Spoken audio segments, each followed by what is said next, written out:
talking to this handsome man there, discovered he's a helicopter pilot. And then we discovered these two. Well, we discovered these two via Georgina, if I may be. Yes. Where's Georgina? Yes. Exactly. Yes. This is Eddie Smythe with a Y. And we have a loo downstairs. There's a loo along there. And that's really all I'm going to tell you. Except that one girl here, I sort of recognised by the eyes. Because she nursed me when I was in Papworth. 2 hours on an operating theatre awake. And I've now seen what she looks like. Oh my God.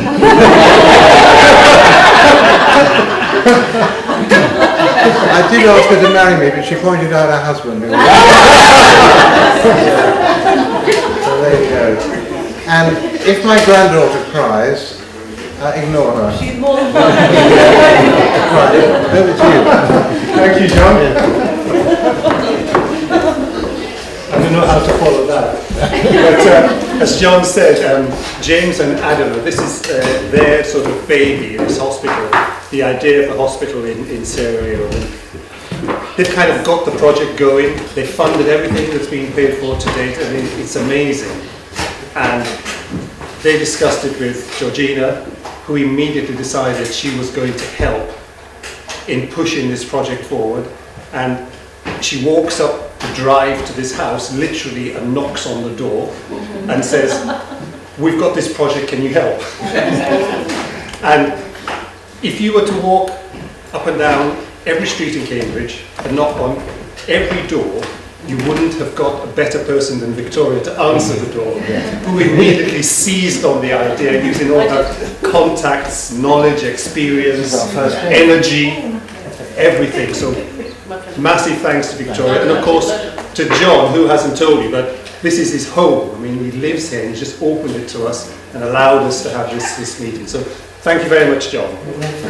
So I'm here today to talk to you about my father, who is John Henry Smythe, born in Freetown, Sierra Leone, as indeed I was. Now, 1915 he was born. Following the Battle of Britain, where the RAF handed out the first ever defeat to Germany, they had been great in defence, but now it was time to become offensive, and they were going to take the battle over to Germany. And to do that, they would launch the biggest bombing campaign the world had ever seen, which would require the building of hundreds, thousands of bombers, and that in turn would require the crew to man these bombers. And it became clear very soon that Britain couldn't supply the numbers that were needed. And at that point, they reached out to the British Empire and to the colonies, and hundreds and thousands of men and women like Johnny volunteered. Now, I quite often get asked, why did your father want to join the RAF? As I've said, he's from Sierra Leone, which is on the West African coast. And I know these days when you hear about Sierra Leone, you hear negative things. But Sierra Leone was a very stable country at the time. It's a country where the weather was good. And actually it's quite advanced for its days. In 1920, it had the first ever hospital for tropical diseases in Africa. And in 1925, it had the first ever hospital, and I hate this term. It was a hospital for the mentally deranged, what we call a psychiatric hospital these days. So very advanced. It was self-sufficient in food. The seas on the coast were very well stocked with fish. So life wasn't bad. And for a young man going to war, he's going to put his life at risk. So the answer to that, the very easy answer to that, is that at the time, providing this works, at that time of history, nearly a quarter of the world belonged to the British Empire. So the easy answer is, Johnny, as he was known to his friends, was fighting for king and country. But I did a talk in a school in London a year ago. When I'd finished, I said, any questions? And this young lad put his hands up, 12 years old, it's a black lad, and he said, why did your father want to fight for the country that enslaved his people and forced colonization on them? And I sort of took one step back and thought, well, that is not a silly question to ask. Why indeed? And I realized I needed to address that question in a little bit more detail. That's a map of Sierra Leone. You can see lots of different tribes. In the corner there, you'll see Creoles. Johnny was a Creole, I was Creole when I was born. They're less than 2% of the population. 250 years ago, there were no Creoles. There was no such thing as a Creole. So where did they come from? Well, several sources. Around the end of the 18th century, they had a group of people living in London known as the Poor Blacks. They were freed slaves, indentured servants, living in this country without any means of supporting themselves, looking after themselves. A bit of an embarrassment. And the British government decided they needed to be repatriated. And they were sent to Sierra Leone. And they were the first group of people to land there. They didn't survive that well. Diseases, the indigenous people actually burnt down their first village. They didn't want these foreigners living there. But their numbers were later boosted. During the American War of Independence, Britain put out an edict which said to slaves, if you can get over and fight for us, we will give you your freedom. And hundreds of men did that. They actually came over and they fought for Britain during the American War of Independence. Well, we know how that ended, because Britain lost the War of Independence and America became independent. And the first thing the Americans said is, we want our slaves back. We want our valuable property back.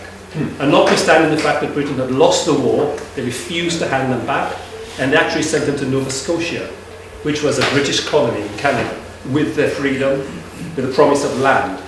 Well, actually, the land didn't materialise. Things proved very difficult for them. The weather was treacherous, and they were later sent to Freetown, to Sierra Leone, to boost the numbers. Their numbers were later boosted by 500 slaves from Jamaica called the Maroons, a particularly rebellious group of slaves that the British never managed to control, and they were sent there. And lastly, even though by this time the slave trade had ended, there were still companies plying the trade across the Atlantic, and the British Navy was very active, and when they intercepted any of these ships, these slaves were freed and they were sent to Sierra Leone. Now, repatriation in principle is great, but the Nigerians weren't sent back to Nigeria, the Ghanaians weren't sent back to Ghana, the Senegalese weren't sent back to Senegal. They were all simply put in this area. They spoke different languages, they had different types of food, they dressed differently, they built their houses differently. So they had to come together. They had to learn a new language, Creole, which is what I speak. They had to learn a completely new culture. They believed in education. They would go on to build the first university in the whole of Africa. They became highly educated. They would become the first doctors and lawyers and engineers in the country. They would dominate early government. They modelled themselves on the British, because of course a lot of them had been exposed to British culture, unlike the indigenous people.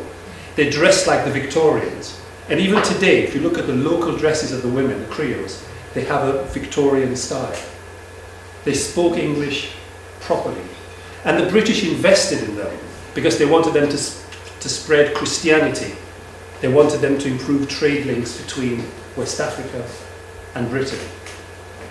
And so there was this incredibly close link between the Creoles, less than 2% of the population, and Britain. And at that particular time, the Creoles were even eligible to British passports. And you can always tell a Creole. It's really, really easy if you go to Sierra Leone, because they have British surnames, like Smythe. Because our surnames were given to us by our slave owners and slave masters. So the Creoles tend to have British names. So you can see the link. You can understand why people like Johnny were so quick to volunteer for Britain when the call came.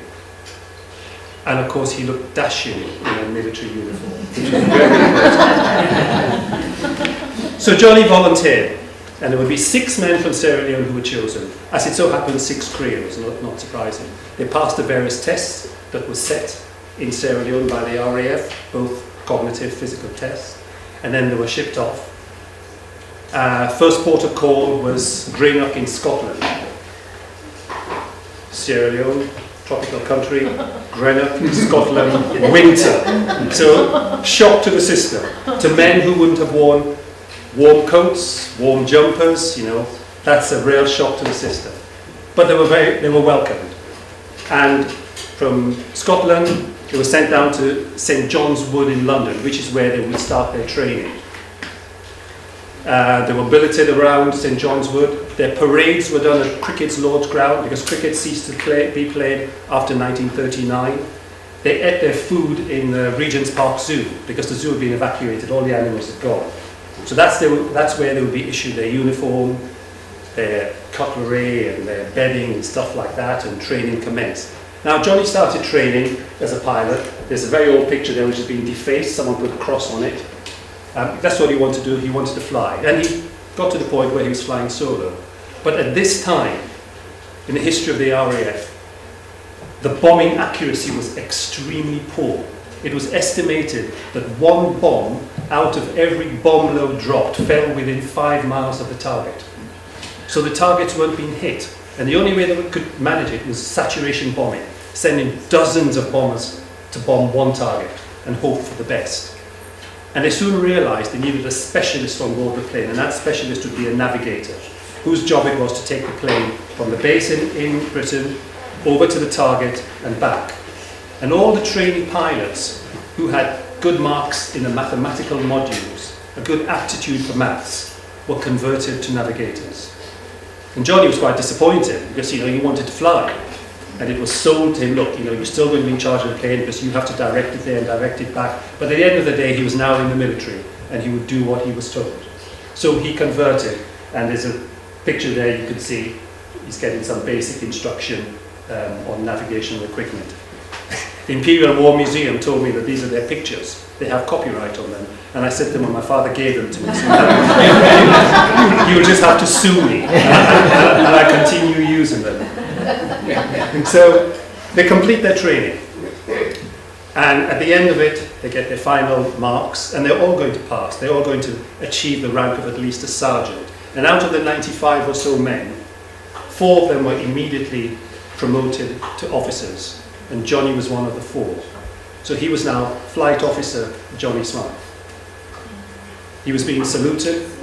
He could no longer eat with his chums. He had to eat in the officer's mess. This was a big deal. It was a great achievement. It would be a great achievement anyway. But I'll give you a bit of context. Up to 1939, the RAF had a colour bar. Put simply, if you were black, you couldn't join the RAF. And it was only lifted when the war started. Now, initially, when they had to recruit from the colonies because they needed the numbers, they would only recruit from the white colonies. So they would recruit from Australia, from New Zealand, from Canada. And under a lot more pressure, they then recruited from the Caribbean, not Africa, only from the Caribbean. Because there was this belief that black people in the Caribbean had better mental capabilities and better health. And 5,500 men were recruited from the Caribbean to join the RAF. In Africa, most of the African countries supported the war. They were sending out huge amounts of money. I mean, Nigeria was one of the biggest supporters. They were sending millions to Britain to support the war effort. Even a country like Sierra Leone, which is a relatively poor country, sent enough money to buy one bomber. The countries were sending food, they were sending clothes, they were volunteering in their thousands. Now, the population in the Caribbean at that time was about 350 million people. In Africa, it was 1 billion people. They recruited 5,500 from the Caribbean, and from Africa, 60. From the whole of Africa, 60. And Johnny was one of the 60. So you can see the achievement to become a flight officer at that particular time. So now they're trained up, they're ready to fly, to learn on the plane they're going to use. And that plane was the Short Stirling. It was the first 4-engine bomber that the RAF had. By the time it got to 623 Squadron, which was my father's squadron, it was almost obsolete. It was much slower. It couldn't carry as many bombs. It couldn't fly as high. By this time, the Wellington was out, the Halifax was out, and the more popular Lancaster was out. All superior planes. The Stirling had shorter wings, so it didn't have the lift to get the larger capacity of bombs. But this is what they would fly. And this is Johnny's crew. And I'm not going to give any prizes for picking out which one's Johnny.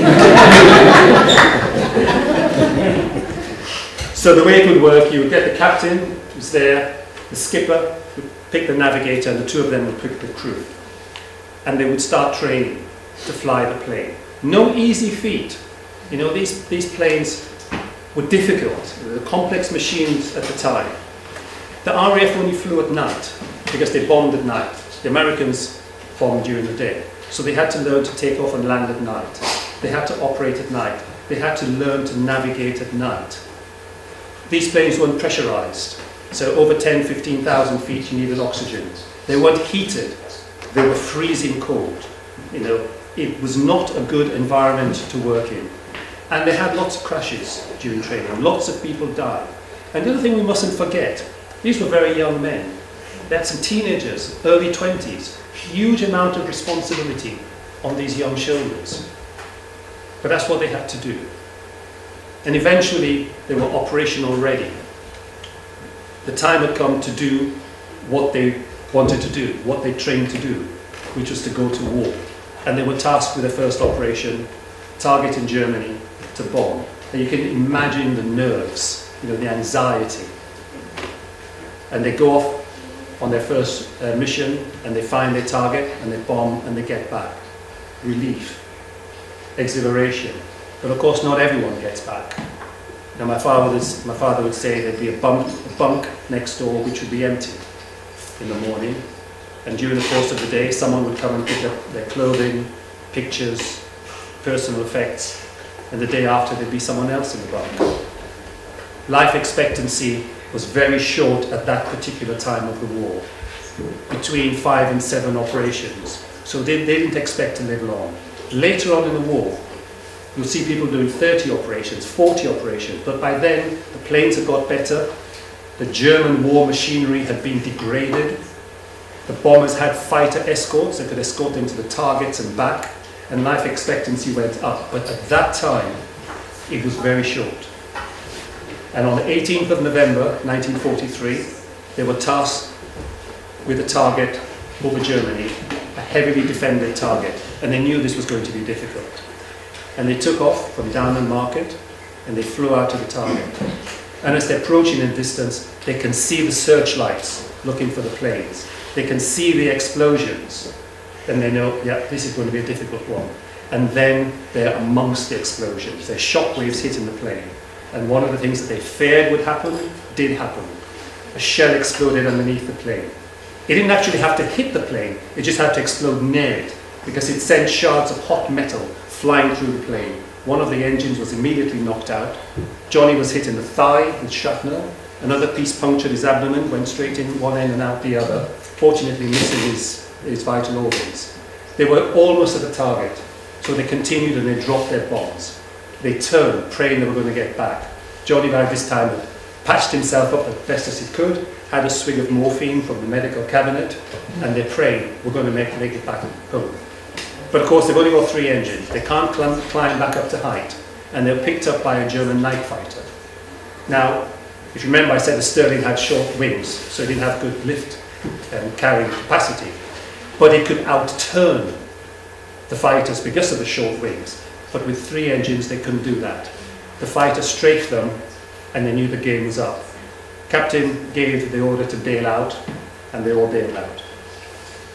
So the plane, that's a picture of Johnny. I show this at the schools. I always say to them, this is Johnny in his flying jacket. You see people wearing flying jackets because they look cool. That was because it was freezing. This is an actual picture of the plane, E-Easy, that crashed. Incredibly, it flew for another 10 miles, and it almost did a perfect pancake crash landing in a farm outside a small village in Germany. The farmer was having his dinner. He heard this noise, ran out, put out the fires using a shovel and dirt, had a look for anyone in the plane. There was no one there, of course. We know about this because that farmer's daughter actually did a report, which is online. You can find it. And then they called the authorities, who came and took the plane away. This is an extract from the operational record book for Johnny's squadron on the day they were shot down. And you can see his name there, Johnny Smythe, navigator, aircraft failed to return. They took off at 5:15, the aircraft never came back. See this plane up there? Took off at 5:20. They never came back either. They were losing a lot of planes. This chap there, his daughter actually found me on Instagram only last week and sent me a message and said, I think our fathers went off within 5 minutes of each other and they both survived. So what happens to Johnny? Well, Johnny makes a successful parachute landing, finds himself in a snow-covered field in the middle of nowhere, takes off his parachute, tries to bury it, but the ground is rock hard and solid, it's frozen. He hides it in some bushes, and he sees some lights in the distance, so he approaches these lights tentatively, and it's some sort of tavern. And there's some bicycles outside, so he steals a bicycle and he cycles as far away from this area as possible, because he's aware that they'll be looking for the crew of the plane. And after cycling for a period of time, he sees a barn and he thinks time for some rest. Throws the bicycle in the river and he crawls in to have a sleep.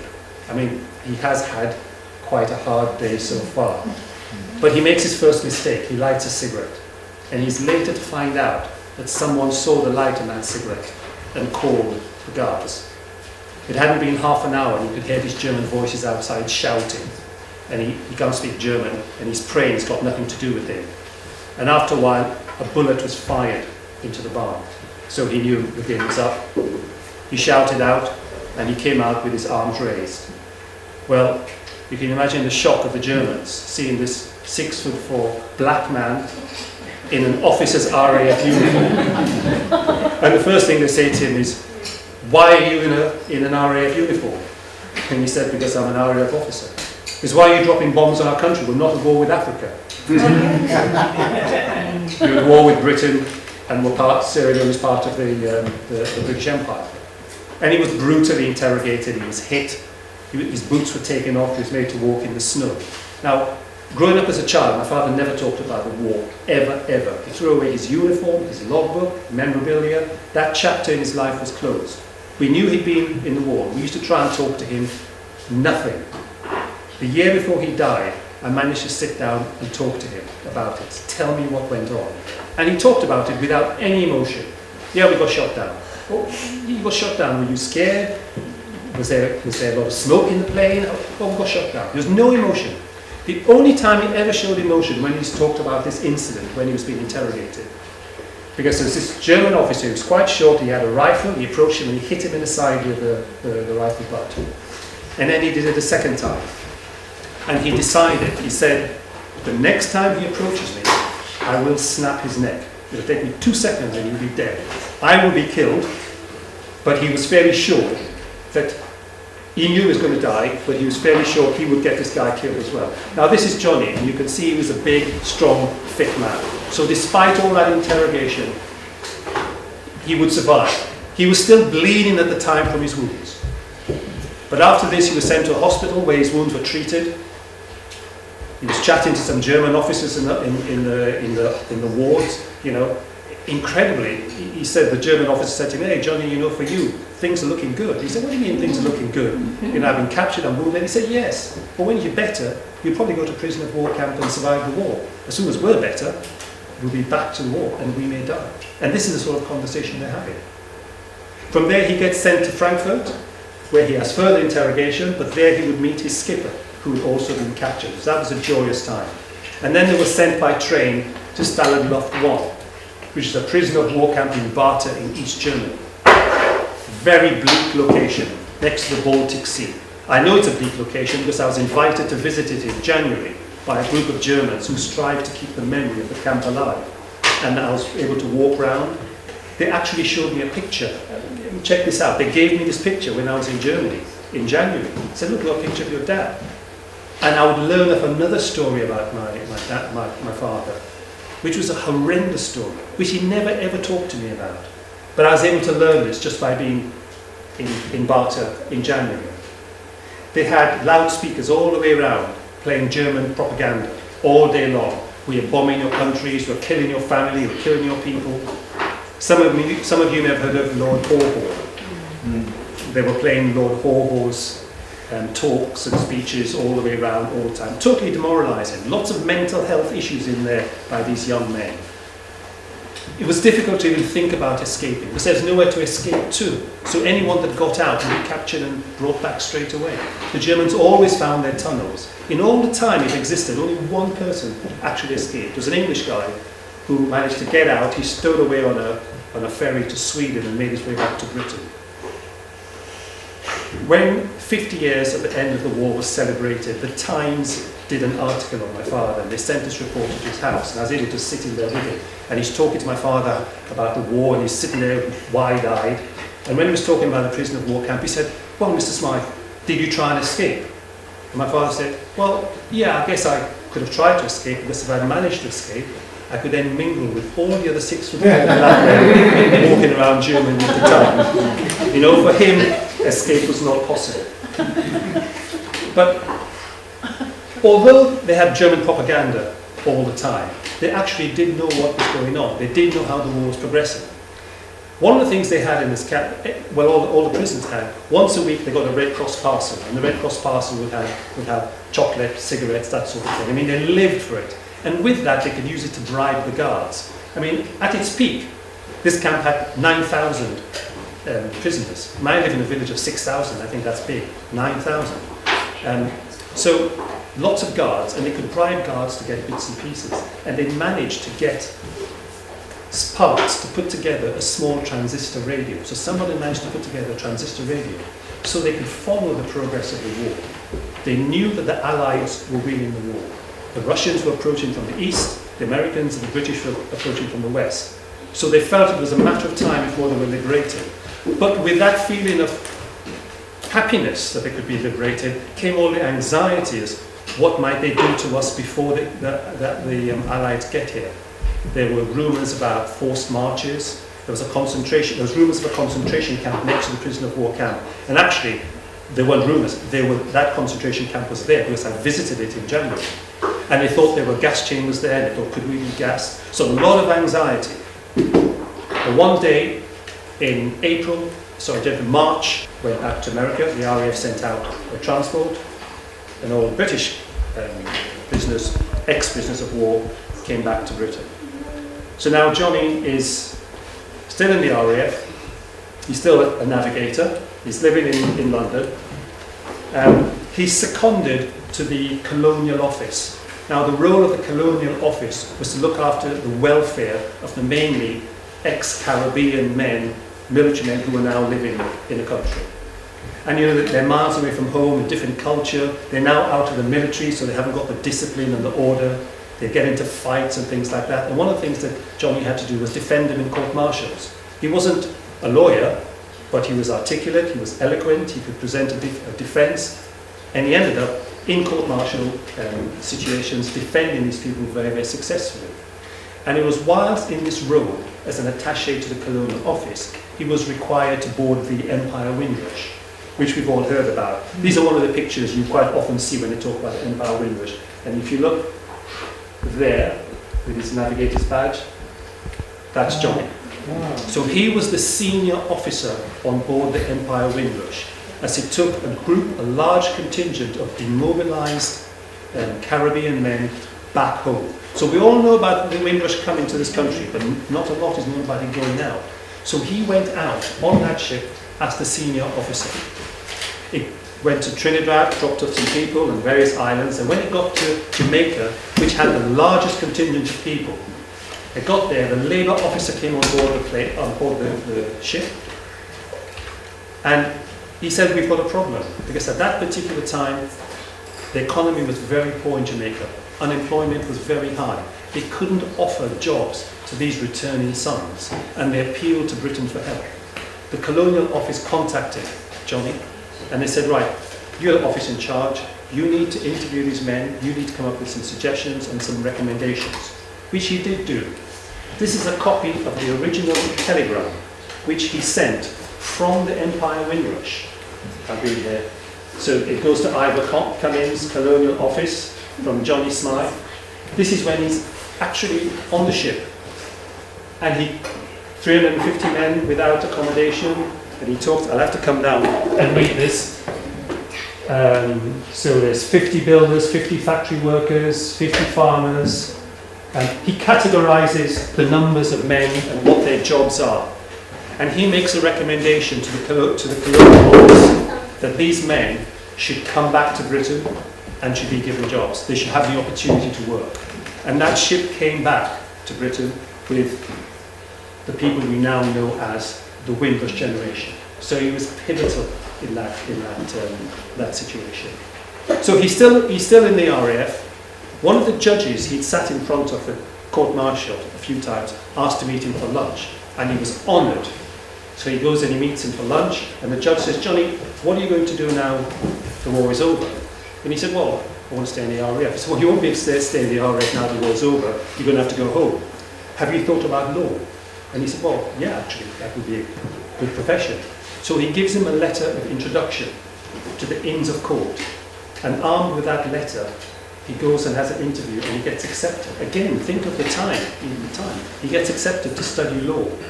And he studies law. He qualifies as a barrister. He marries his fiancée, my mum. And they go back to Sierra Leone, where he initially works for the government. Very quickly, he rises up through the ranks. He becomes Solicitor General. Then he becomes Attorney General.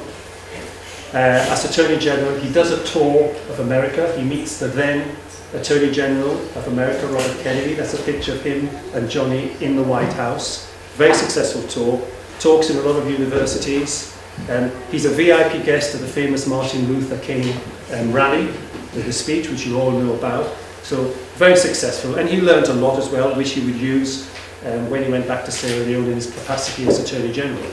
And it's important to mention at this point, whilst Johnny was very quick to volunteer to fight for king and country, for the British Empire, as Attorney General, he was also responsible for writing the laws for independence, because he knew that the country needed to be independent. And so whilst he was there in 1961, Sierra Leone became independent. Johnny then sets up his own chambers. He becomes a Queen's Counsel, and he works for many years very successfully until he finally retires. And when he retires, he heads back to England. And this is him there with my daughter, his grandchild. Lives very happily in Oxfordshire. And when he dies in 1996, the Sierra Leonean government say, "We want him back for a state funeral." But we didn't even know he'd already made his own arrangements. He'd gone to the local co-op and made his own funeral arrangements. And he said, "No, I don't want any big funeral. I shall be buried quietly in the church that him and my mum went to in Thame in Oxfordshire." And that's where he was buried. So, I hope you enjoyed that. Wow.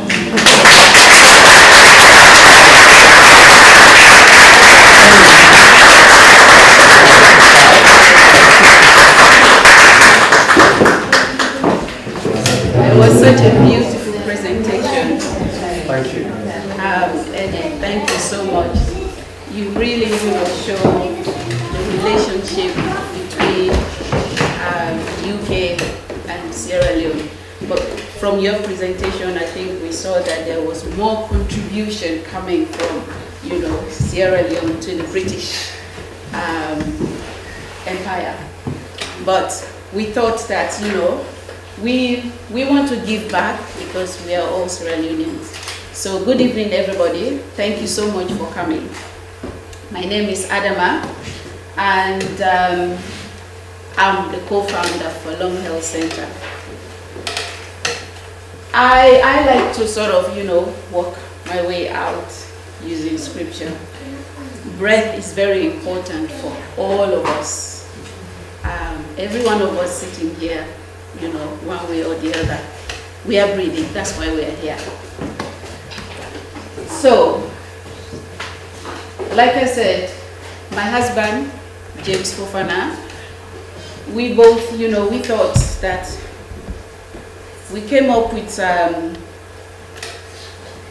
okay, let me start again. Apologies. You're doing great. you're going great. Okay, so I'm married to James Fofana, and between us we have 2 children, Nyawa and Emmanuel Fofana.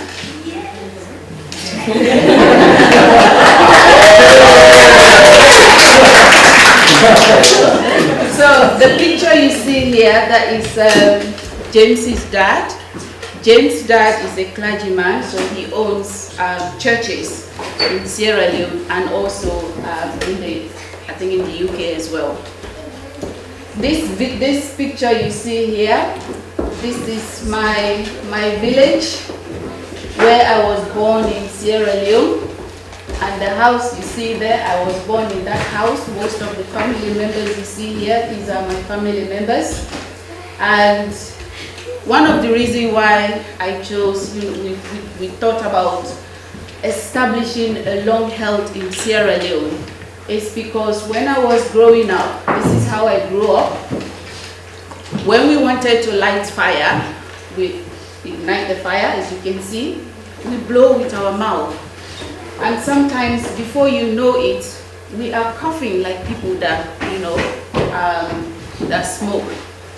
But my parents have passed on, both my parents. And my mom was poisoned. My dad died of an unknown illness. So anything unknown is always something I'm passionate about. So I try to find out what is the cause of it. As you heard from Eddie about his talk concerning his dad, Sierra Leone is, a small country on the west coast. You can see it's only a population of 8 million. But also it benefits from, beautiful scenery. And I thought it's probably best to really show what the country is, the sort of things that really make it beautiful. If you are to visit, Sierra Leone on a vacation or anything like that, you'll be visited, you'll see all these beautiful beaches. We have the Toke Beach, the Longley Beach, and the number 2 River Beach. And these are just some of them I picked, but there's few of them that you can see. So it's a really beautiful country. But we also have, great minerals. We have, I don't know if you've heard of the movie Blood Diamond.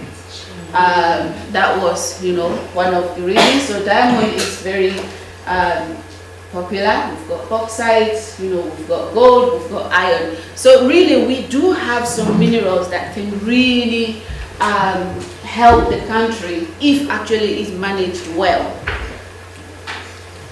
In Sierra Leone, most of the occupation in Sierra Leone, especially in the capital city, people work, people is trading, and people go to work. In the rural areas, there's more agriculture and mining in the southern part of the country. However, between the year 1991 to 1992, we really went through some very horrible 10-year war. Now, I was there at the time. Us and my family, we ended up actually spending the bush became our place to live because we had to hide from the rebels. It was bad. A lot of people lost their lives during that time. So the country, it has also gone through quite a lot of challenges in the past years. But also in 2014 and 2017, 2014, we had a big mudslide. I think a lot that was also plenty people died. About 4,000 people died in the mudslide. And in the Ebola epidemic, and then the mudslide also killed a lot of people. Not only that, the 2019 we saw the COVID-19 pandemic and its subsequent lockdowns. It really put a lot of pressure on the country, especially a country where healthcare is not really that great also. So it became, many people lost businesses, especially people who have small businesses. It destroyed the economy, and all these natural disasters, it has a lot of bad impact on the economy. You can really see here employment as a result of those employment status. I've put on there in the northern side, you can see 78% of them, they are unemployed in the country. And we know obviously where people are unemployed, the rate of poverty is high. And if the rate of poverty is high, people then struggle to feed themselves, people struggle to pay for healthcare services, if they, so you find a lot of deprivation within those areas. So as you can see, there's high unemployment. 60% of the population actually in the rural areas live in poverty, especially 20% in the urban area as well. They live in the poverty line.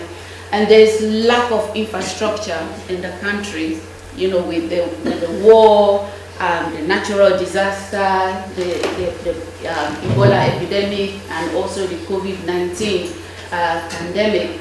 It left a lot of, the infrastructure is not as great as you would sort of expect. And then obviously because of the high unemployment rate, life expectancy in the country is not also good. You can see 49% men, at least 49% of them live below at 50 years or so, 60 years, which is also not good. So I wanted to look more into the medical side of Sierra Leone. People, especially with the high poverty rate in Sierra Leone, you see, when people go for health care in Sierra Leone, for every time you visit hospital, you have to pay. It's not like here in the UK, the NHS. You can just walk into the NHS and receive treatment and get medication. Or if anything happened, there's an ambulance, there's a doctor you go and see. But everyone who goes to Sierra Leone, 15 million, now that equates to 54%, 54p. To the UK, to all of us in this room, 54p is nothing. You can spend it anyhow. But people in Sierra Leone who are unemployed, it is very, very hard for them to even achieve that, to get treatment because of that. Consultation is 30,000 leon. Now that's one pound, 8p. But if you add them all together, admission for every patient, you see investigation, every time they go for investigation, every investigation there's a cost. For drugs, you have to pay also. So if you are unemployed and you don't have money to care for yourself when you are unwell, you actually end up either dying or you go to native doctors to receive treatment. So that's sorry.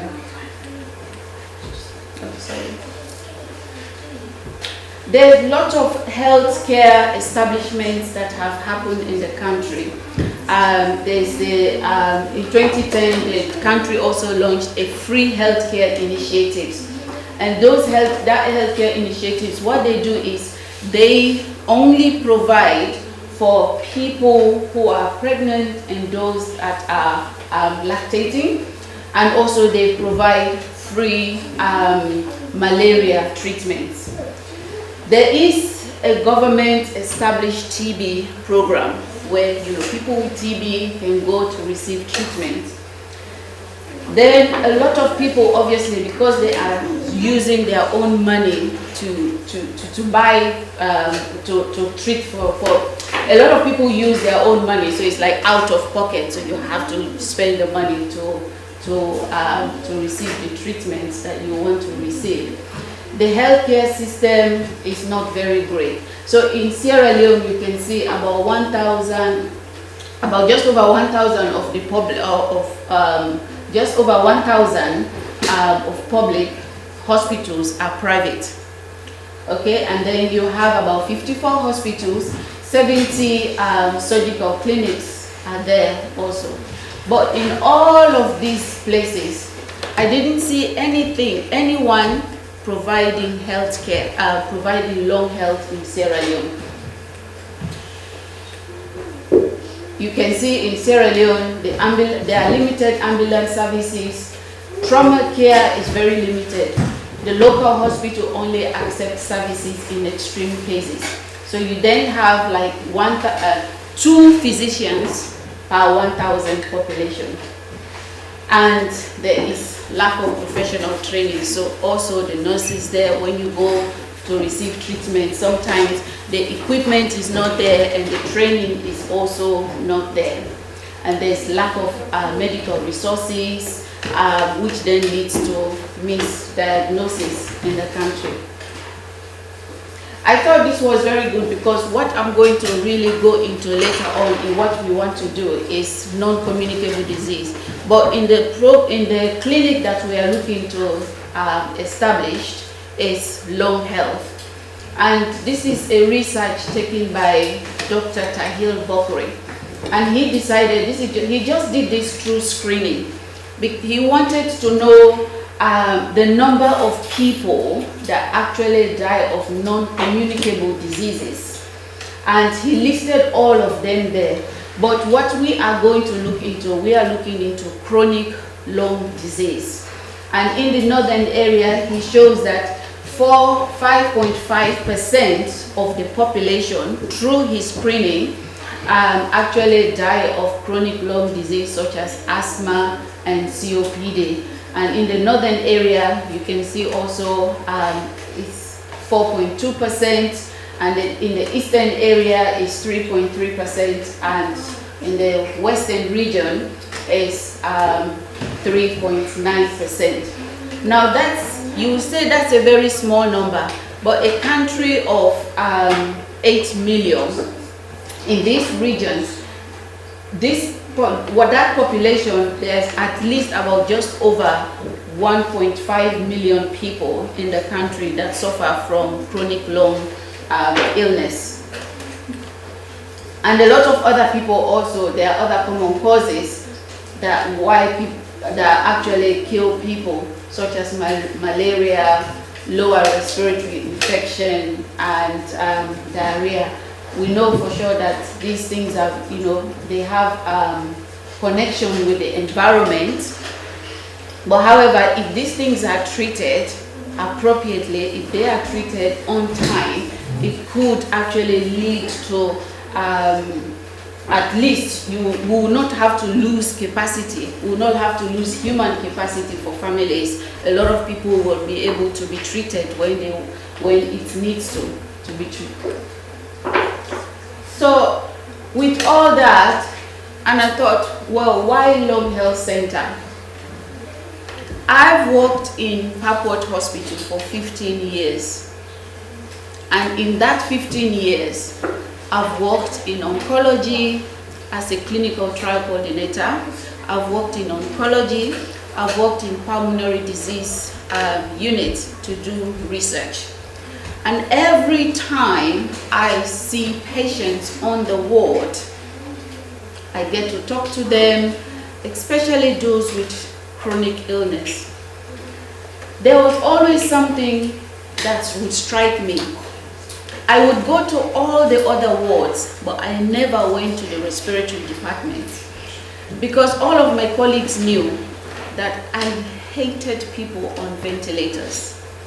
I really didn't like to see people on ventilators because I thought, how can you struggle to breathe? The lungs is so important, it's such an important part of the body. I just cannot imagine, people using ventilator to aid them to breathe. So I hated it. I didn't want to see anybody go through that. So one day I went on, when I had my son, I went on maternity leave. So I was to return back in pulmonary vascular disease unit because I did the research in people who were having chronic thromboembolic disease. So I loved what I did. And then my manager at the time, she called me and said, Adama, I want you to go to the respiratory department because they really are short-staffed, and the skills you have, if you do with that skills, you fit them. And I said, oh no, I don't like that place, I hate it. But anyway, eventually she kind of persuaded me, and I ended up in respiratory department. At the time, Parkwood Hospital was transitioning from the old Parkwood site into Cambridge. And when I went into work, I wouldn't sit with everybody else. I would sit in a very small room that was used for admin team, because I want to find out why I was in the respiratory department. When I get into that room, I would just pace up and down. I'll pace up and down. I like to pray, and I'll just keep asking, God, show me why I'm here. I hate this place. And I just kept complaining about it, you know. Then the principal investigator I worked with at the time on a research where patients who had MND had to use a device home to be able to check their CO2 level. So they can use the device at home, but we'll be able to pick up what the level of their CO2 were. So as soon as he walked in, I had just come from a small room pacing up and down. Then I just, got this whole, what I would say, inspiration really, to say so many people in the UK with lung problems, they have a facility like this. They can come to this place, they can receive health care. But in where you came from, Sierra Leone, we don't have any facility where people will be able to actually receive this kind of treatment. So I decided to do something about it. I got acquainted with my job. I became a lot more relaxed with my job. I learned more about my job, because at this time, I know that I was there for a mission. I know that I was there for a purpose. So I had to make sure that I worked to know what I was doing, to make sure that what I was doing is impactful. So after that, I then came and I told my husband about it. He said, so many people, can you imagine how many people are suffering from this? I said, this is something we can do back home. At the time, he was in Sierra Leone, and he decided to do a small survey also of what healthcare is like. And he says, yeah, a lot of people come with lung problems, and when they come with lung problems, they are not treated well, they don't have anywhere to go. He says, so this is something, we can do. So this was back in 2019, 2020 into 2020. And since then, we've done quite a lot of work into it. One thing we thought that, well, how do we approach it? It looked big. How do we establish a lung health in the country? A country that lacks the facility. How do we start it? So we did quite a lot of research, but the main aim we wanted to do is that we wanted to help support and improve the life of people who are living with chronic lung disease. Now you're probably wondering why chronic lung disease. I have worked in places, like I said, where people suffer with this. And I've lived with someone, my husband's mom came to live with us. And she was very lethargic, short of breath, especially when we are going for walks. And it really took a long time to get her moving. So we decided to investigate, and the investigation showed that she had sort of like a stained lungs, which was later on diagnosed as COPD. So this time we really thought that, okay, we really have something, we have to do something about it. Unfortunately, she went back home and she couldn't come back to receive treatment for that. So we want to be able to work with the TB department, with the TB team in Sierra Leone, so that people who go to have TB in Sierra Leone, if they are found to have other lung problems, they don't have anywhere to go, you know, so they just go home and unfortunately they end up dying. So we want to be able to link with them to provide further diagnosis. Initially we want to start with asthma and COPD. Then we want to be able to have a patient-centered center where we can provide free services or free on cost recovery basis. What do I mean free on cost recovery basis? You saw in my slide there, in some regions, especially in the northern region, at least 78% of them live in poverty. So there are people who will come to the service, they will not be able to afford treatment. So as per trustees' discretion, we will work out and see if you cannot afford treatment at all, then you can receive it on a free basis. But if you live in a location where you are able to provide treatment, where you are able to pay for your care, then you can pay maybe just for the amount we bought the medication for to start, for example, and also that will help us. That will help us for sustainability purposes. The other thing we also want to do, we want to be able to research, because research is my background. I have a degree in open science, but one thing we want to do is we want to be able to replicate the skills that we have acquired here also in the clinic. We want to be able to research the causative factors of asthma and COPD or lung disease. And we also want to be able to have what we call train the trainer model. Now this is not new. It is happening in all other areas, in all other disease areas. But in respiratory, it's because there is no respiratory services in the country, it will be the first. So if we get nurses, we are going to get nurses from here in the UK to go to Sierra Leone and train our local nurses. So the skills stay within the country. Then you will find, then at least we know that people will receive the treatment that they need to receive in the country.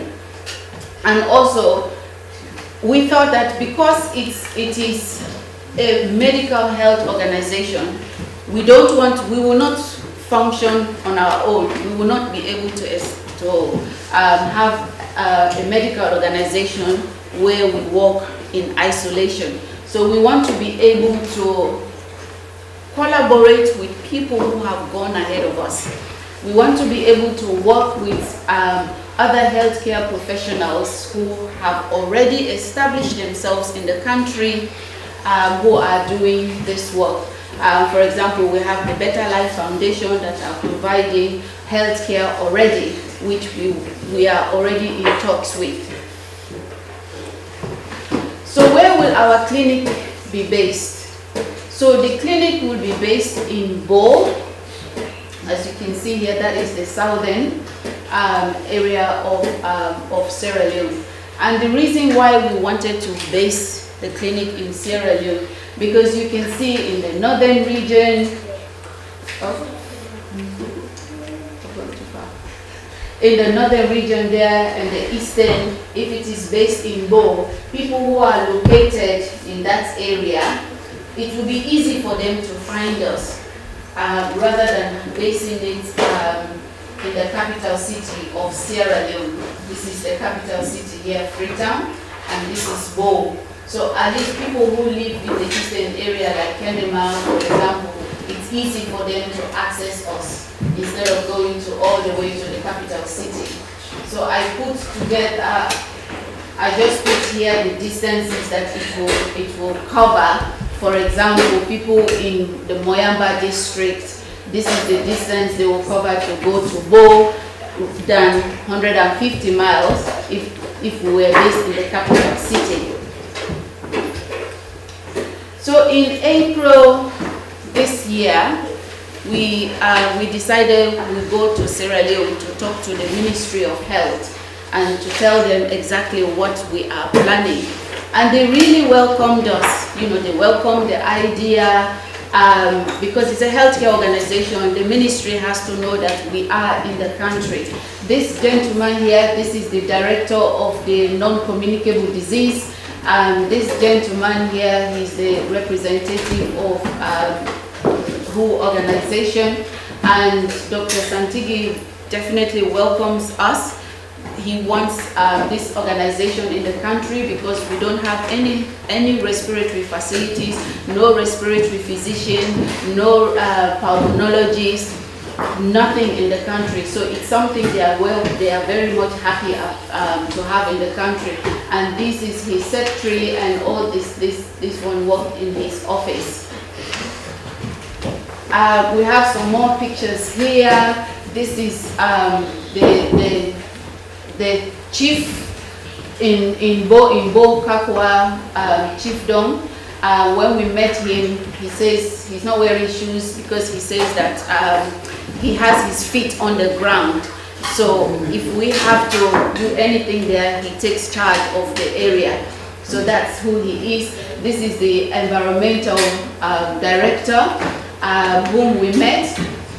And she also says, because there is no facility in respiratory, all of them are so excited to actually have a lung health center in the country. This is the head of the TB department, and we'll also be working in close collaboration with all of them.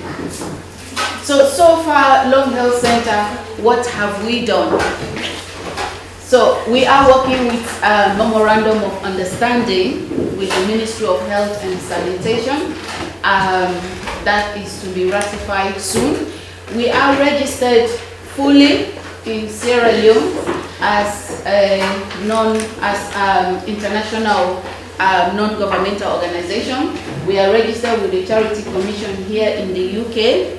Also registered with the SLANGO, which is Sierra Leone Association of Non-Governmental Organizations.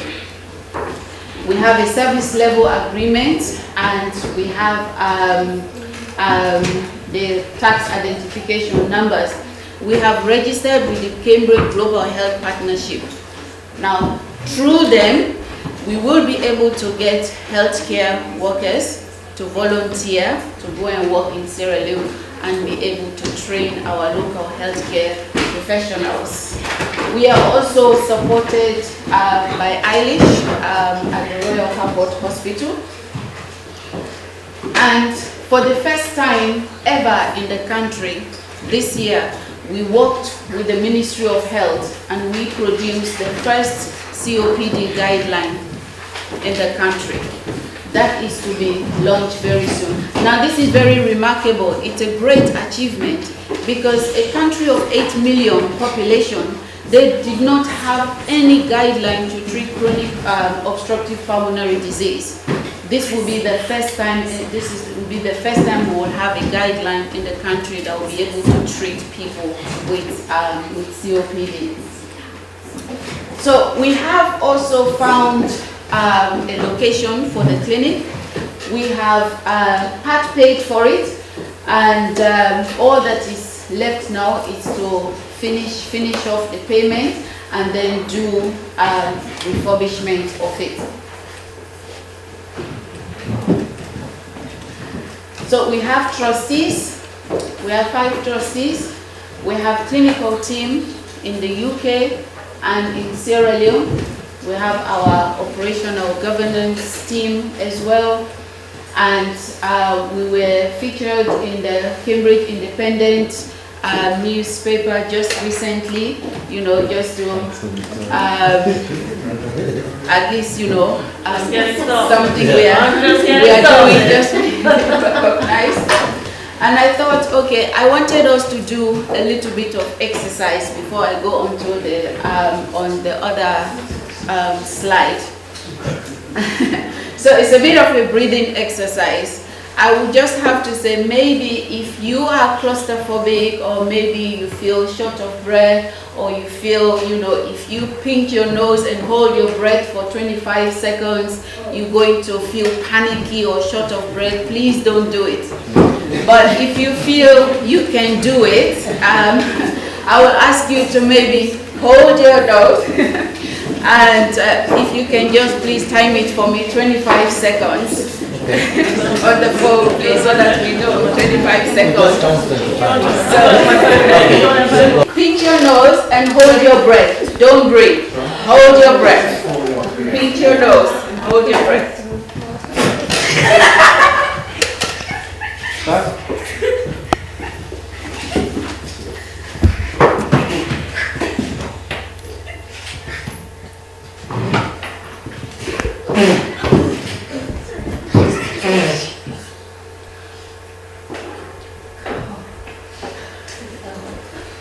Is it over?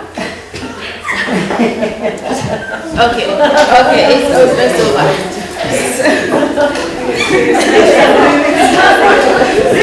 So, at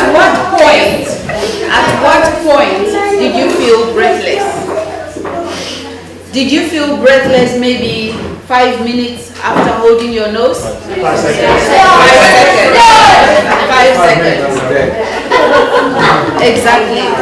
So imagine somebody living in a country with no respiratory health care, and they are struggling to breathe for healthcare services.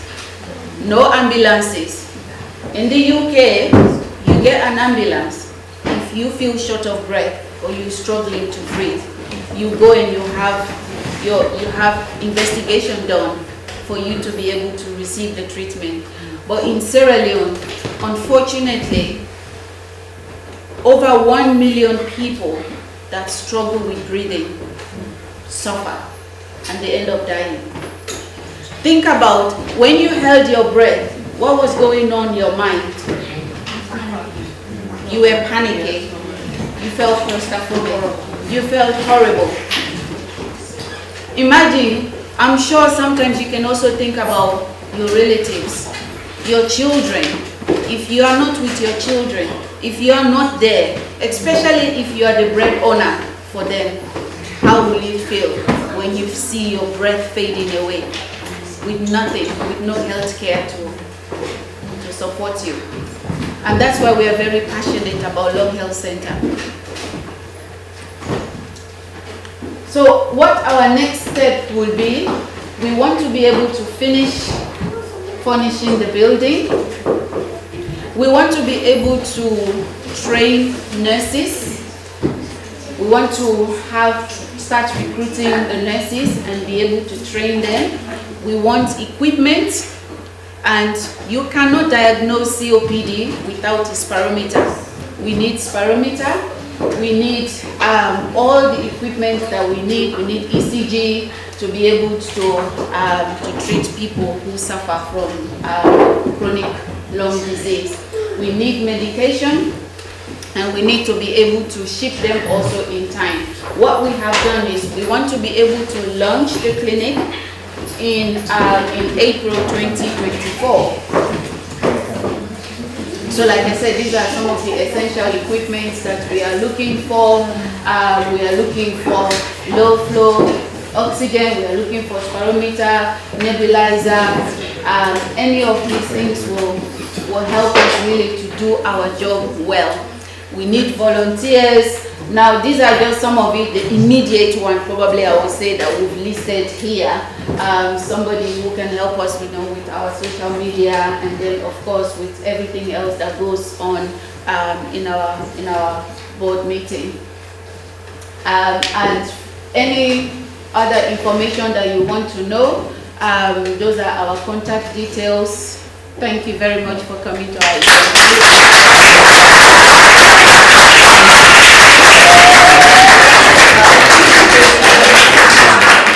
When you arrive, you were each given one of these little bands. There's a QR code on the band. So if at any point either now or at some point in the future, you would like to contribute towards the charity or find out more about us, that's a really easy way that you can just find out without having to take away loads of paper and stuff like that. So thank you very much. And turning it into something big. Now, anybody that has the misfortune of walking into me will say, oh God, that's the girl that talks about the NHS. So I took a dinner with a surgeon 6 years ago to changing the face of the NHS, so it can be done.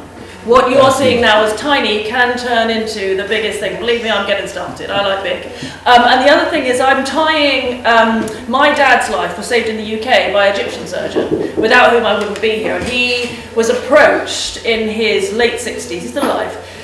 He was hoping to be here tonight, but he's in Egypt now. And he was approached in his late 60s to support a charity called Chain of Hope.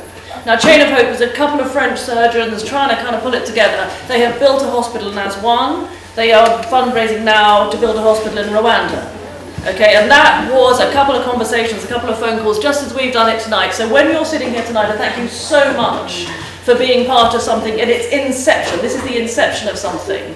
And I tend to go from a little tiny spark to ginormous, because that's my style. But when you're part of this, it is the most beautiful and exciting and marvellous thing. So watch this space, be here, and this will go from you guys saying I need $3,000 to Chain of Hope. It will, I promise you. So it's just, I would say to you all, it's a wonderful time. And I know I'm ranting, but it's, 6 years the NHS, anyone rant. It's a wonderful time to be part of something amazing. So the smallest thing you do, be it coming here, be it emailing Adama, being it the QR code on your band, you are part of something which will become life-changing in so many different ways. So congratulations to you all, I would say.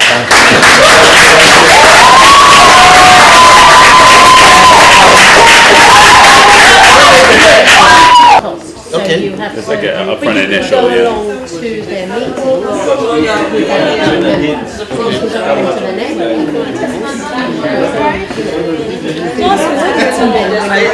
don't know, man. I can't match up together. So we look into it. We find out the hospital. If the benefit is seen, I think a lot of those opportunities, like having a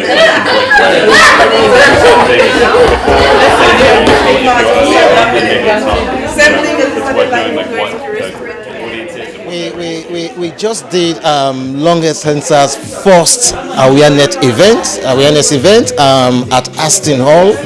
Thanks very much to John, the owner of the building, and Victoria for taking part and supporting this initiative, and Eddie and Georgiana, brilliant team effort to talk about what we want to do in Sierra Leone, opening a chronic lung disease clinic in Sierra Leone, in Bo.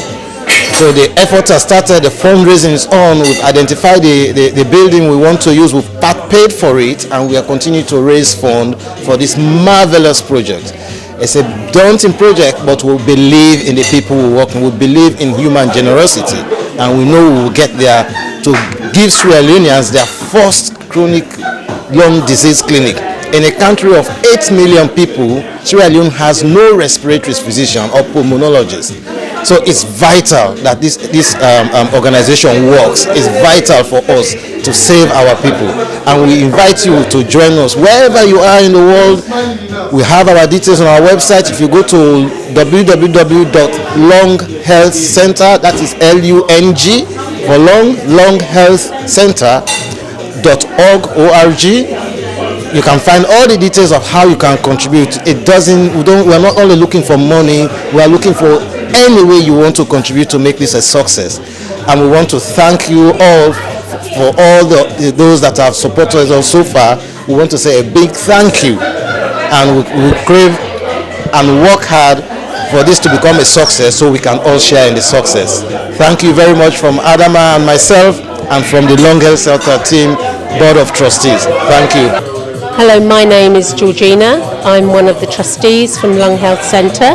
My background is in fundraising, and it's been an absolute pleasure to be a part of this event this evening, which has just really encapsulated what the drive is and what the need is to get a Lung Health Centre established in Sierra Leone. So everybody that's been a part of this evening, the generosity that we've received it's just been fantastic, and it's going to be upwards and onwards from here. And just really thank you to everybody that's come. Hello, I'm Eddie Smythe, the son of John Smythe, and those who are here today would have heard my talk about him. He was a Sierra Leonean, indeed, like I am a Sierra Leonean. I'm really here to support the Lung Health Foundation, which is a phenomenal opportunity to introduce something into Sierra Leone which it just doesn't have. And I will do whatever I can to support Adama and James, and I hope anyone who's watching this will be able to give something towards this extremely worthy cause. Thank you.